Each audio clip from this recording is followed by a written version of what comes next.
Jangan kira Yudas yang cinta uang menjual Yesus. Sampai hari ini begitu banyak orang Kristen kelihatan uang, dia kepingin menjual Yesus. Kristen bukan satu agama di antara sekian banyak agama, tidak. Kristen merupakan sesuatu keunikan keselamatan yang Tuhan berikan kepada manusia untuk membereskan hal-hal yang tidak mungkin dibereskan oleh agama-agama. Yang dilahirkan itu adalah Tuhan.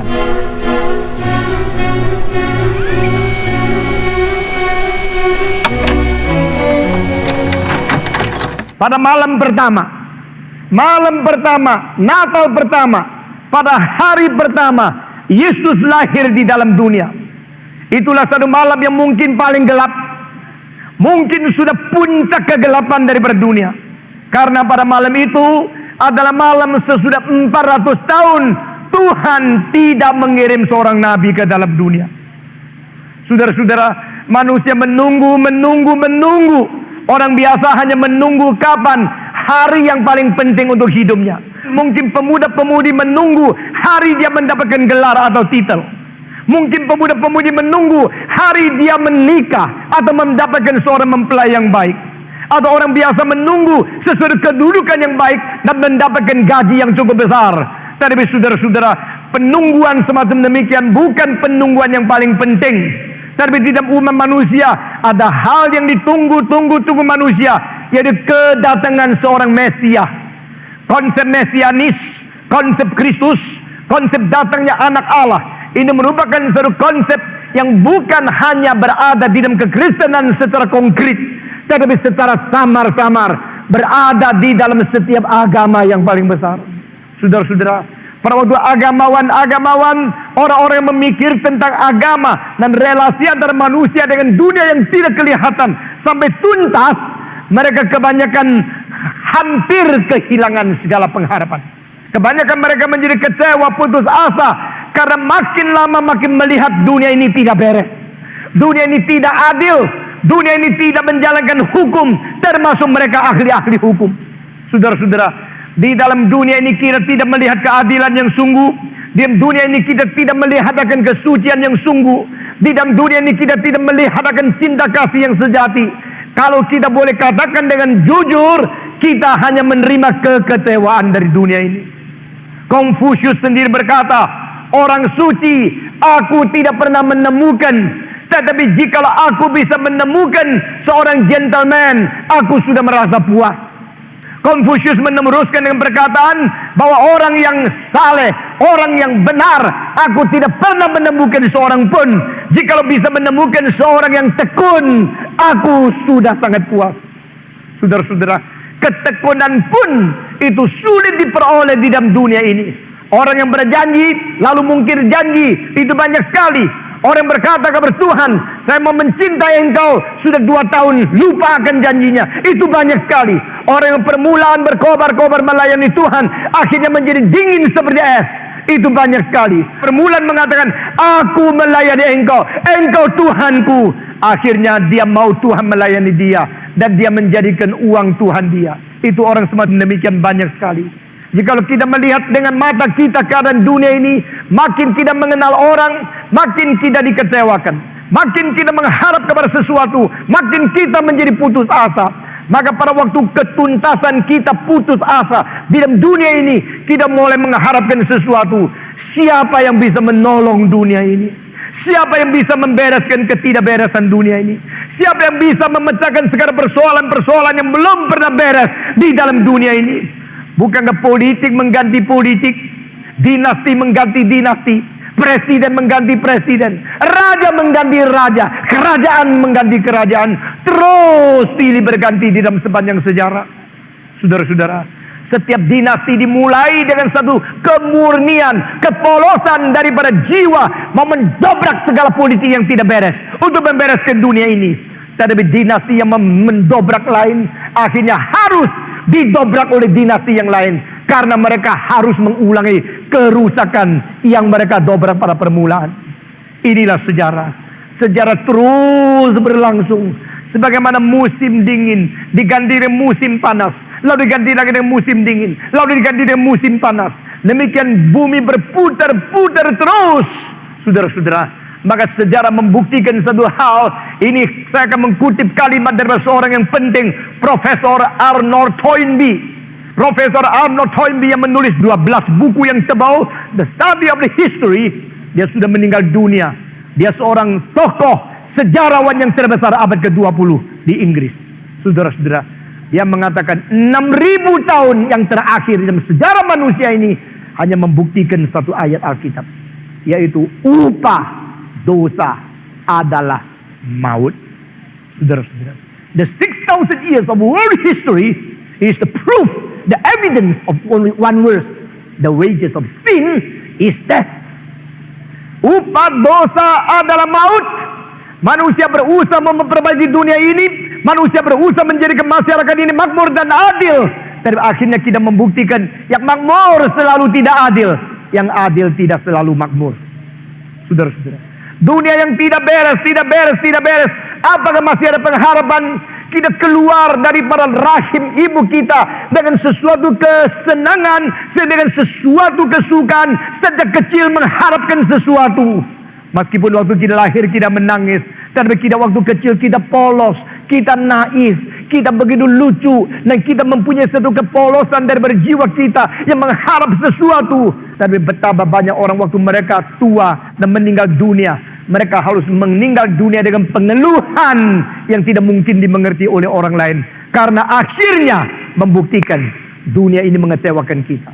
Saudara-saudara, selama bergumul beribu-ribu tahun, manusia terus berada di dalam keadaan demikian, sampai pada satu malam yang paling gelap, di mana Tuhan sudah 400 tahun tidak mengirim seorang nabi pun di dalam sejarah Israel, mulai mengirim malaikat pergi mencari sekelompok orang yang bukan tinggal di kota besar, tetapi yang rajin bekerja pada waktu malam-malam, masih di dalam ladang menjaga domba. Saya tidak tahu di Indonesia ada tidak orang-orang yang menjaga domba gembala yang kerja malam. Saya tidak tahu. Tapi Alkitab mengatakan pada malam-malam itu, pada waktu begitu sunyi, begitu senyap, begitu malam, begitu gelap, cahaya besar dari malaikat itu menyatakan diri kepada sekelompok orang yang masih menjaga domba di tengah-tengah padang belantara.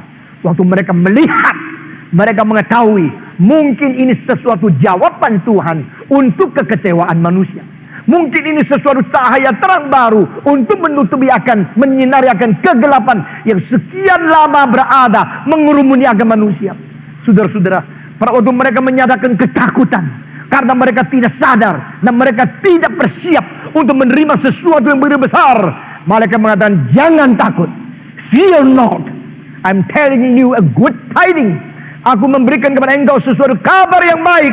Nah, saudara-saudara, di sini saya minta perhatikan, saudara-saudara, istilah kabar yang baik, euangelion, di dalam bahasa Greka berbentuk tunggal, singular form, hanya satu.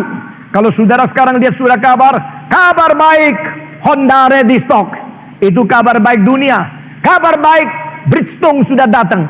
Kabar baik, sudah ada lagi persediaan suku cadang daripada Mercedes.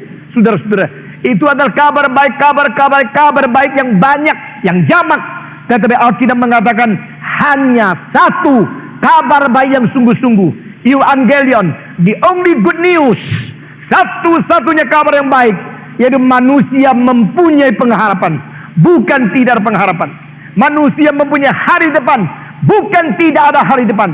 Manusia tidak perlu bunuh diri, manusia tidak perlu putus asa, manusia tidak perlu menangis terus, manusia tidak perlu hidup di dalam pengeluhan yang tidak habis-habis. Alkitab berkata kepada kita, kabar baik yang diberitakan oleh malaikat berkata, hari ini sudah dilahirkan bagi kamu seorang juru selamat, yaitu Tuhan Yesus. Saudara-saudara, saya minta saudara perhatikan istilah-istilah yang dipakai untuk menyebut bayi yang lahir itu, yang dicantum di dalam Alkitab. Disebut dia adalah Tuhan. Saudara-saudara, penguasa, pemimpin, pemerintah, pemilik hak segala sesuatu, itu namanya Tuhan. Dan bukan Tuhan yang disebut oleh manusia yang lain di dalam keadaan derajat yang sama. Engkau manusia, saya manusia, saya panggil engkau Tuhan, atau engkau panggil saya Tuhan. Bukan demikian. Tapi dia mempunyai sesuatu perbedaan kualitatif. qualitative difference. Karena dia adalah pencipta alam semesta. Dia adalah penguasa langit dan bumi. Dia pemilik segala sesuatu yang diciptakan. Itu yang disebut Tuhan, the Lordship of Jesus. Saudara-saudara, karena dia adalah Tuhan, maka pada waktu disebut yang dilahirkan hari ini adalah Tuhan Juru Selamat.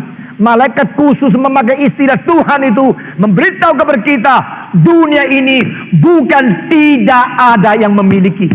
Saudara-saudara, pada waktu pemerintah berperan seperti diktator, lalu sembarangan membunuh rakyatnya, mereka menganggap dunia ini tidak ada pemiliknya, lalu mereka bisa sembarangan berbuat jahat. Saudara-saudara, di dalam sejarah kita melihat diktator yang memperlakukan rakyat-rakyatnya seperti anjing, dengan ganas, dengan sadis, dengan segala kekejaman. Mereka memperlakukan rakyat mereka sendiri tanpa peri kemanusiaan.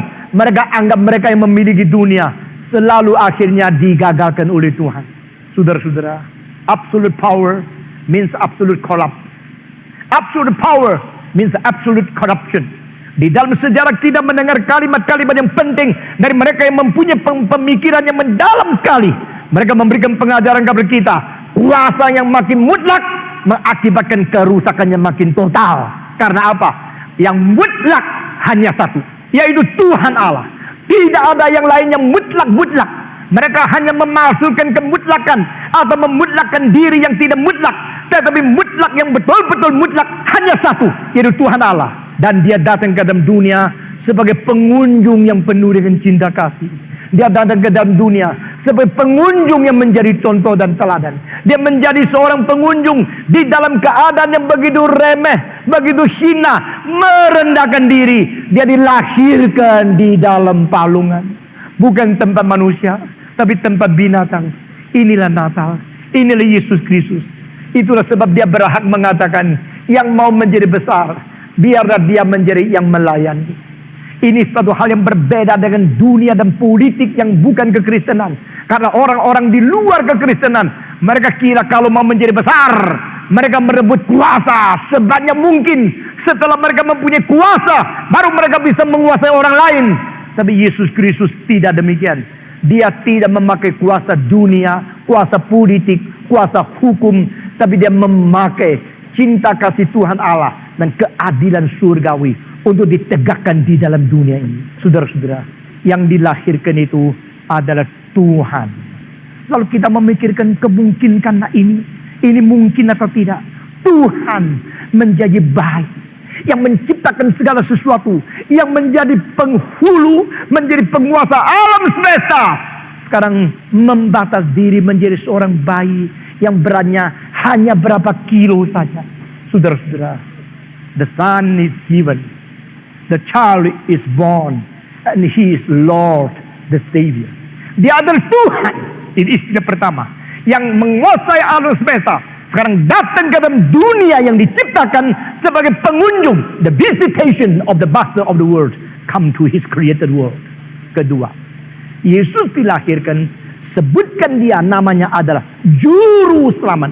Dan nama ini disebut di dalam bahasa orang Ibrani adalah Joshua, atau di dalam bahasa Greek ada Yesus, atau diterjemahkan dalam bahasa-bahasa lain sebagai Jesus. Saudara-saudara, namanya Jesus berarti Yosua atau Yusak, artinya sama, yaitu penyelamat, yang menyelamatkan. Malaikat berkata kepada Yusuf, biarlah lahirkan anak itu, dan anak itu akan disebut sebagai Yesus, karena dia akan menyelamatkan umatnya keluar dari dosa. Saudara-saudara sekalian, kita sekarang sebut istilah yang kedua. Waktu Yesus dilahirkan, malaikat memberikan nama dan suruh manusia menyebut dia sebagai Yesus. Dia bukan saja Tuhan, dia adalah Juru Selamat. Dia datang ke dalam dunia, akan mempengaruhi segala bidang. Sebagaimana cahaya datang, langsung menyinari seluruh muka bumi.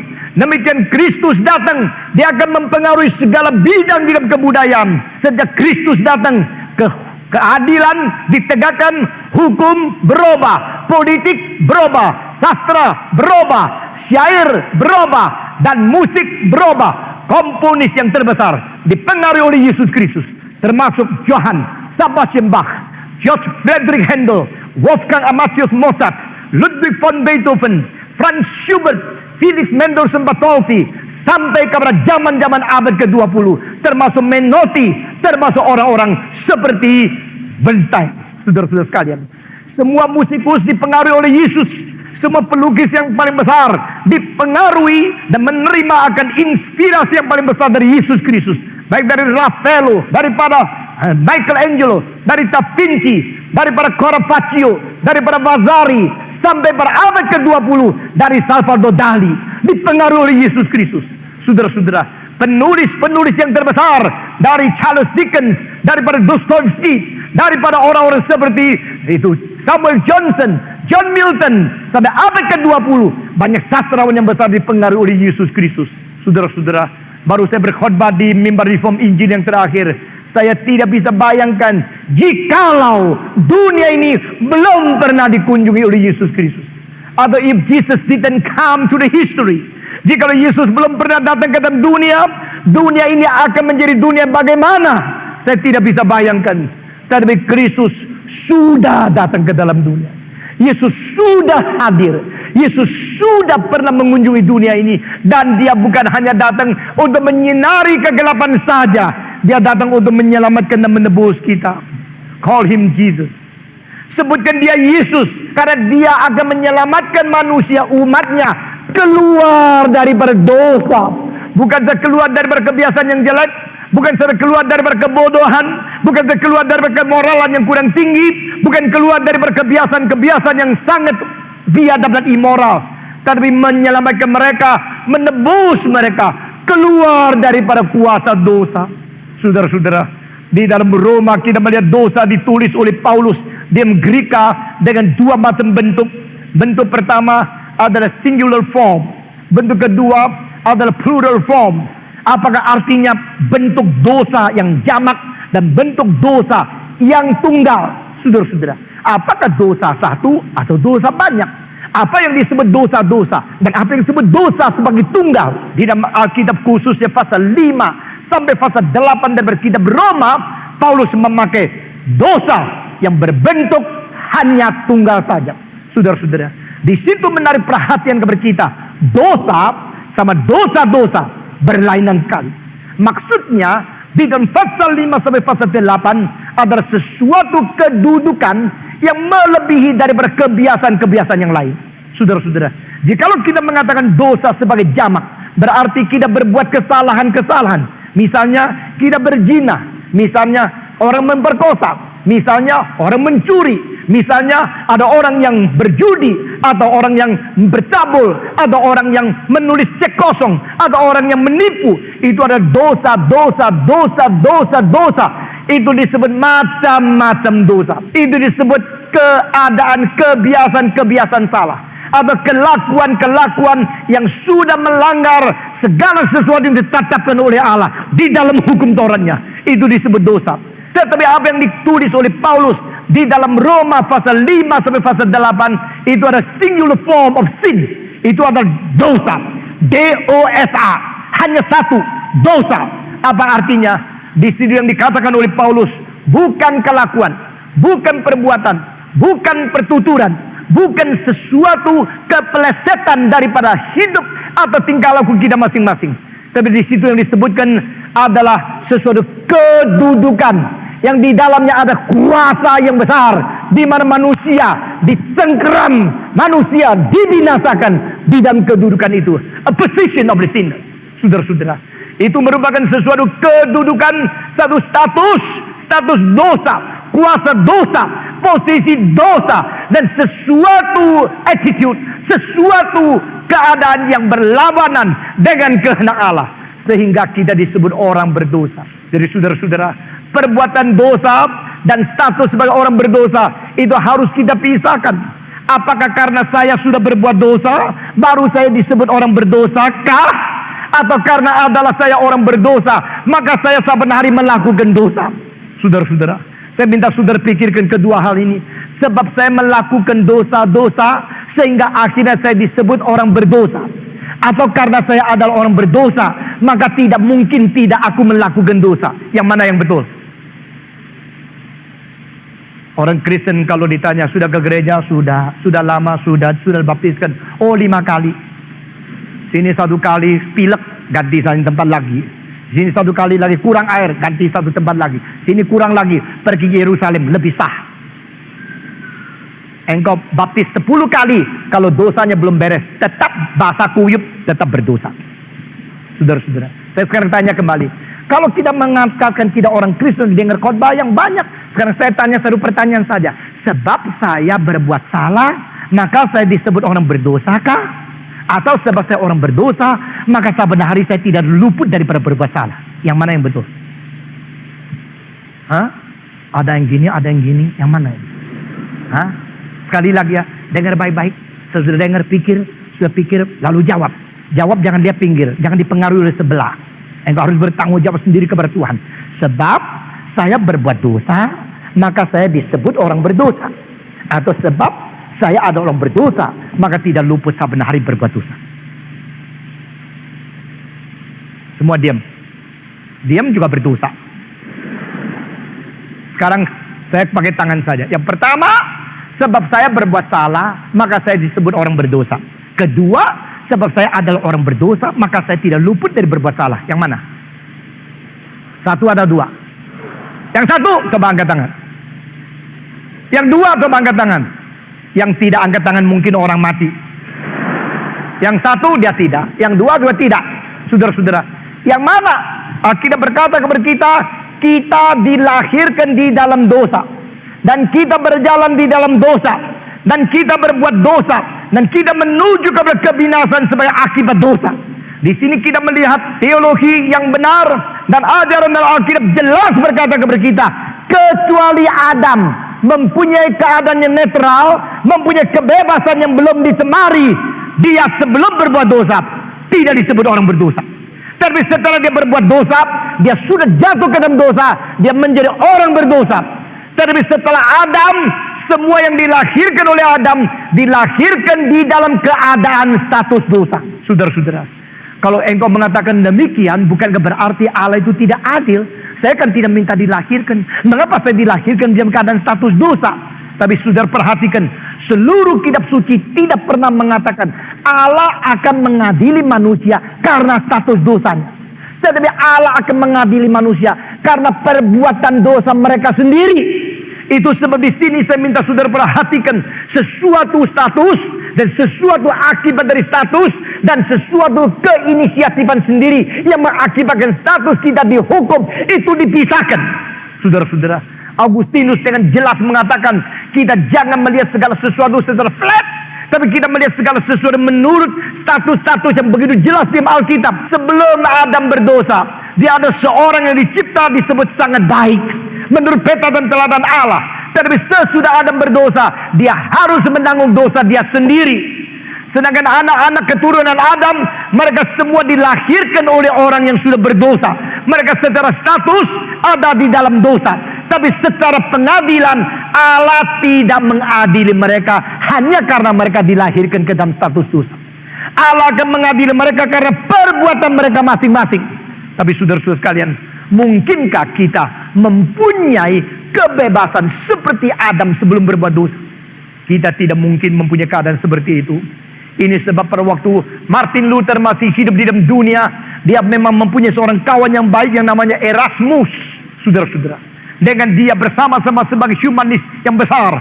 Tetapi pada waktu Martin Luther terus menyelidiki Alkitab, dia merasa tidak benar bahwa manusia mempunyai sesuatu cengkeraman di mana manusia sulit melepaskan daripada cengkeraman itu. Sehingga pada waktu Erasmus mengatakan dengan satu istilah yang disebut sebagai free will, yaitu kehendak yang bebas, langsung dijawab oleh Martin Luther dengan satu tesis yang panjang. Di dalamnya bukan menulis free will, tapi tulis the bondage of will. Jadi kedua-duanya mengaku masih mempunyai kebebasan. Saudara-saudara, kalau tanya orang yang berdosa, tanya dia, engkau berdosa karena terpaksa atau engkau berdosa karena mau sendiri? Mereka mungkin mengatakan terpaksa, tetapi dari hati mereka, mereka sendiri menegur sendiri, membuktikan mereka masih mempunyai kemauan. Pada waktu seorang berdosa, berbuat dosa, pada waktu seseorang berbuat sesuatu hal yang merugikan orang lain, tidak mungkin paling sedikit Untuk pertama kalinya hati nurani dia menegur dia. Saudara-saudara, dan saya mau tanya, begitu banyak orang Kristen mempunyai salah pengertian dari Alkitab, mengatakan Yudas ditakdirkan untuk menjual Yesus. Yudas sudah dipilih untuk menjadi pengkhianat. Yudas dipilih sebagai anak binasa. Ini omong kosong. Karena apa? Yudas berbuat dosa atas kemauan dia sendiri, sehingga waktu dia merasa dia bersalah, tidak ada orang yang paksa, dia sendiri pergi gantung diri.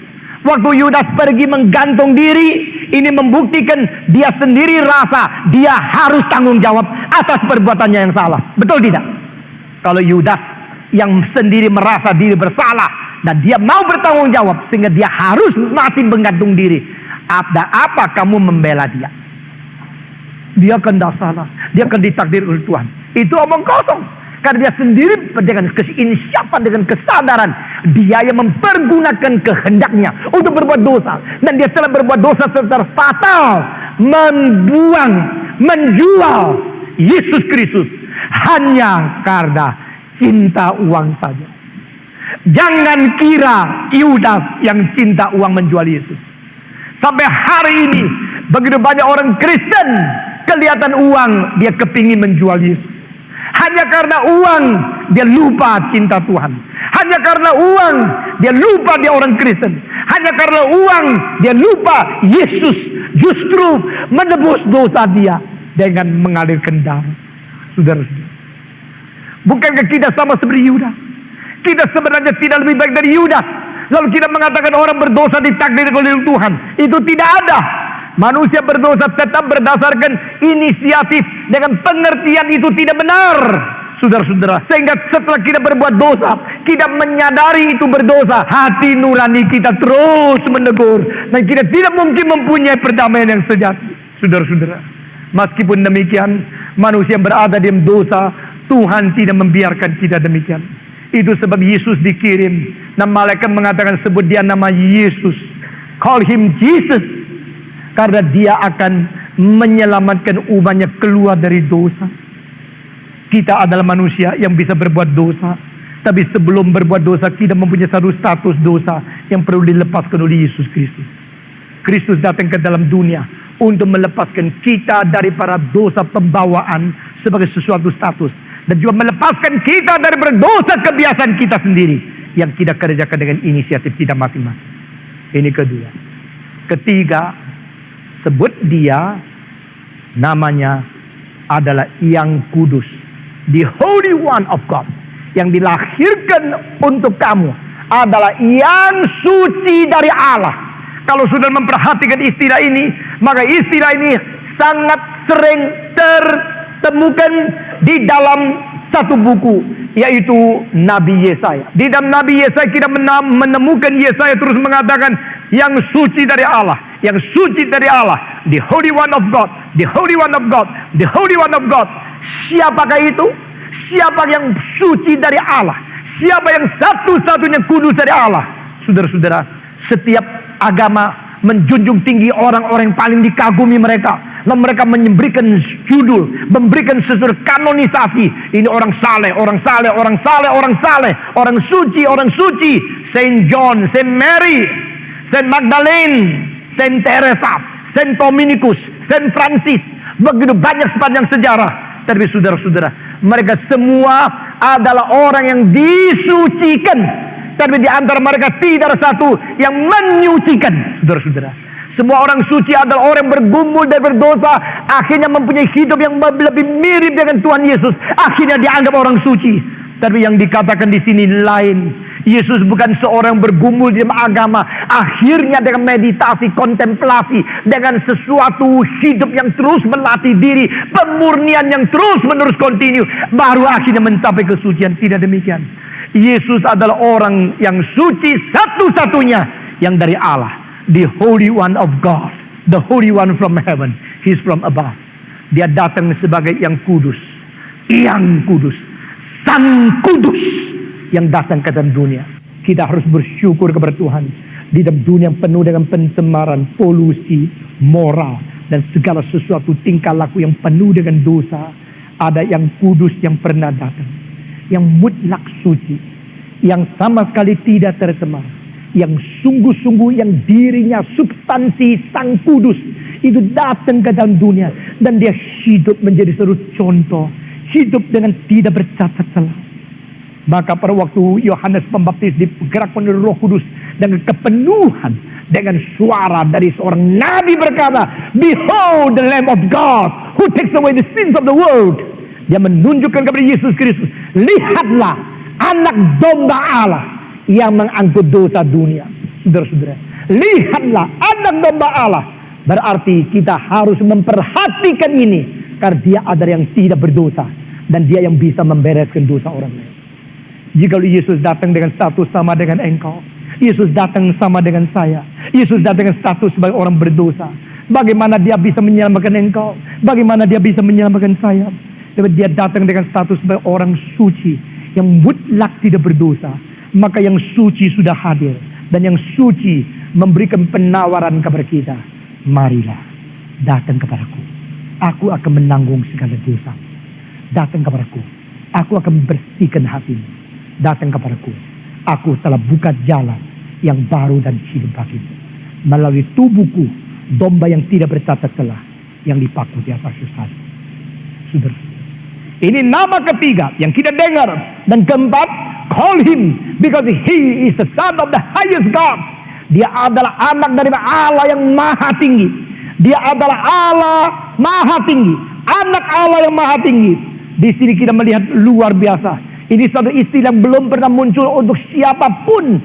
Nabi yang terbesar tidak disebut sebagai anak Allah yang maha tinggi, dan rasul yang terbesar tidak pernah disebut sebagai anak dari Allah yang maha tinggi. Tapi bayi yang dilahirkan di Bethlehem, bayi yang dilahirkan di tempat palungan binatang, dikatakan oleh malaikat, he should be called the son of the highest God. Dia disebut sebagai anak daripada Allah yang maha tinggi. Puji Tuhan. Saya kira istilah yang sedikit mirip adalah imam daripada Allah yang maha tinggi, yaitu Melkisedek. Tetapi Melkisedek hanya lambang. Melkisedek bukan Yesus. Melkisedek hanya satu lambang atau simbol dari Yesus Kristus saja. Dia adalah seorang imam daripada Allah yang maha tinggi. Tapi Yesus waktu dilahirkan, malaikat berkata kepada Maria, yang kau lahirkan disebut sebagai anak dari Allah yang maha tinggi. Ini istilah yang hanya dimonopoli oleh Yesus. Ini istilah yang tidak ada pada orang lain. Yesus Kristus, anak dari Allah yang maha tinggi. Apa artinya? Dia pencermin kemuliaan Tuhan Allah yang satu-satunya. Dia sendiri adalah yang tidak dicipta. Di antara semua yang cipta, dia satu-satunya yang tidak dicipta. Saudara-saudara, yang disebut anak itu dilahir, bukan dicipta. Yang disebut anak itu mempunyai hidup yang sama dengan yang memberikan hidup kepada dia. Tetapi yang memberikan hidup kepada dia belum pernah mencipta dia. Kalau kita mengatakan kita adalah manusia yang dicipta oleh Allah, ciptaan. Created. We are all creatures. Tapi Kristus bukan. Dia disebut the Son of God. Dia adalah anak Allah. Berarti dia tidak dicipta. Dia belum pernah dicipta. Dan dia tidak perlu dicipta. Karena dia adalah firman yang sendirinya adalah Allah. Dan dia datang ke dalam dunia untuk memancarkan sinar kemuliaan ilahi. Di sini keunikan kekristenan. Di sini finalitas kekristenan. The finality of Christ. Finality of Christianity. Saudara-saudara, Kristen bukan satu agama di antara sekian banyak agama. Tidak. Kristen merupakan sesuatu keunikan keselamatan yang Tuhan berikan kepada manusia untuk membereskan hal-hal yang tidak mungkin dibereskan oleh agama-agama. Jikalau semua agama berusaha untuk menjadi baik, dan mereka tak pernah mungkin menjadi baik seperti apa yang dituntut oleh Tuhan. Jikalau semua agama ingin melepaskan diri dari berdosa, tapi mereka tidak pernah mendapatkan jalan satu-satunya keluar dari berdosa. Di sini kita melihat Yesus menjawab segala pergumulan, segala tuntutan manusia dengan jawaban, akulah jalan itu, akulah kebenaran itu, dan akulah hidup itu. Saya menambah itu, karena sebenarnya di dalam bahasa Greka itu memakai istilah singular. Akulah jalan yang satu-satunya itu. Akulah kebenaran yang tunggal itu. Akulah hidup yang satu-satunya itu. Mengapa di sana pakai singular? Karena di sini Tuhan Allah mau manusia melihat keunikan Kristen. No religion founders can be compared with Jesus. He is the only Holy One of God. He is the Son of the highest God. He is the Savior. He is Jesus. And He is Lord. Saudara-saudara, di sinilah kabar yang baik. Good tidings diberitakan kepada engkau. Saya setiap kali hari Natal, saya tidak mau hanya senang-senang, nyanyi-nyanyi, makan-makan, minum-minum, mabuk-mabuk. Itu bukan Natal, itu nakal. Tapi setiap Natal, saya menjadikan ini pemberitaan firman mengenai inkarnasi. Bagaimana Tuhan mencintai dunia. Bagaimana Allah datang mengunjungi manusia. Bagaimana Dia datang untuk memberikan pengharapan kepada manusia. Yesus adalah Tuhan. Yesus adalah Juru Selamat. Yesus adalah anak Allah. Yesus adalah yang suci. Yesus adalah pengharapan dunia. Dan saya mau tanya, sudahkah engkau memiliki Yesus? Sudahkah engkau mengundang Dia masuk ke dalam hatimu? Biar pada malam ini, di dalam malam kita merayakan kelahiran Yesus, mari kita merenungkan kembali keempat istilah yang besar yang diberikan kepada Yesus Kristus.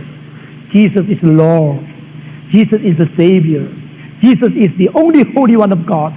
And Jesus is the Son of God. Dan di dalam Yesus Kristus, Dia memberikan kepada kita juga penebusan dan hidup sebagai anak-anak Allah. Saudara-saudara, maukah engkau membuka hatimu dan berkata kepada Dia, Tuhan, biar menjadi hari engkau lahir di dalam hatiku. Engkau masuk ke dalam hidupku. Dan engkau menguasai aku menjadi Tuhanku. Maukah saudara? Mari kita tunduk kepala. Dan pada waktu kita merenungkan kembali apa yang kita dengar pada malam ini, dengan cinta kasih dan ikhlas dan kesungguhan hati, saya memberikan undangan. Saya memberikan kepada engkau sesuatu penawaran dari Tuhan. I extend the glorious invitation from God to you. Siapa yang berkata, malam ini saya membuka hati, saya menerima Tuhan Yesus masuk ke dalam hati. Mari kita berdoa. Bapa di dalam surga, kami bersyukur kepadamu. Engkau Allah yang maha tinggi. Engkau Allah yang maha suci. Waktu engkau menilik ke dalam bumi, waktu engkau melihat ke dalam umat manusia, engkau tidak menemukan seorang yang suci sehingga boleh menjadi pengganti bagi yang lain. Engkau tidak menemukan seorang yang cukup syarat untuk menjadi juru selamat umat manusia. Engkau pada waktu menengok akan semua malaikat, engkau tidak menemukan satu cukup kuasa sehingga kuasanya boleh menebus dosa umat manusia. Itu sebab engkau mengirim anakmu yang tunggal, Yesus Kristus, satu-satunya juru selamat, satu-satunya yang tidak dicipta di dalam dunia ciptaan, satu-satunya yang suci mutlak, satu-satunya yang mempunyai kuasa tidak terbatas untuk kirim ke dalam dunia, untuk menebus dosa manusia dan membawa manusia kembali kepada Tuhan sendiri. Kami bersyukur kepadamu ya Tuhan, jikalau pada malam ini kami telah mendengar firman-Mu dan sebagian dari kami yang hadir sudah mengacungkan tangan untuk menyatakan kerelaan mereka. Malam ini juga mengundang Yesus masuk ke dalam hati mereka, lahir di dalam hidup mereka, menjadi Tuhan dan Juru Selamat untuk menebus dosa kami dan mengeluarkan kami dari segala ikatan dosa. Kami berterima kasih kiranya Engkau sendiri hadir, bukan saja hadir di dalam kebaktian ini, hadirlah di dalam hati kami, hadirlah di dalam hidup kami, hadirlah di dalam oknum kami, hadir di dalam seluruh hidup kami, dan hadir di dalam keluarga kami. Kami mengundang Yesus masuk ke dalam hidup kami masing-masing. Oh Tuhan, inilah tujuan Engkau datang untuk menyelamatkan saya. Tuhan, malam ini juga tolong saya. Malam ini juga tolong kami semua, sehingga setiap kami boleh menerima Tuhan dan boleh sungguh-sungguh hidup bagi Tuhan. Dengar doa kami yang kami panjatkan dalam nama Yesus Kristus, penebus dan juru selamat kami yang hidup. Kami sudah berdoa.